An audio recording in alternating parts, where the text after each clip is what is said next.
បងប្រុសគាត់សួរហើយមូលហេតុអីបានខ្ញុំមិនទិញ Lexi មូលហេតុខ្លីៗងាយអត់លុយបងធ្វើមើល Lexi ថ្មីខ្លាញ់គោ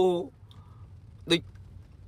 500x ឬក៏350អត់មានកុំ2 3 10ម៉ឺនទេណាបងថ្លៃណា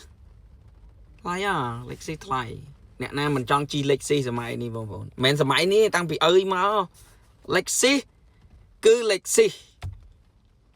បាទមើលឡានដែលដូចឡានអាល្លឺម៉ង់ពួកយើងអត់និយាយ brand យើងនិយាយឡានអាមេរិកអាល្លឺម៉ង់អីចឹងណាចេញមកថ្មីមួយយើង compare មួយ570សោះ570ចោះចង់ថ្លៃយើង570ទៀតចេញដំបូង8 9 10ម៉ឺន20ម៉ឺនជាងចឹងទៅ10ឆ្នាំក្រោយមក Lexus នៅបាន4 5ម៉ឺនអានោះប្រហែល2ម៉ឺនហើយខ្លាចទិញទៀតអ្នកទិញខ្លាចទៀតអាហ្នឹងអញ្ចឹង Lexus មូលហេតុដែលខ្ញុំមិនទិញមិនមែនមិនទិញទេវាអត់លុយមានទិញហើយបាទខ្ញុំធ្លាប់ប្រើ RX 200T RX 300ប្រើហើយបងអញ្ចឹងយើងដឹងគុណភាពវាហើយ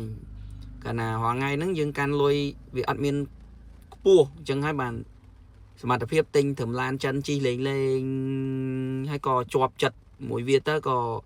ប្រើវាអត់អីក៏ចេះតែបន្តប្រើអញ្ចឹងណាបងណាស្រឡាញ់អីទិញហ្នឹងទិញហើយកុំភ្លេចយកមក Optimus ណាបងណាបាយ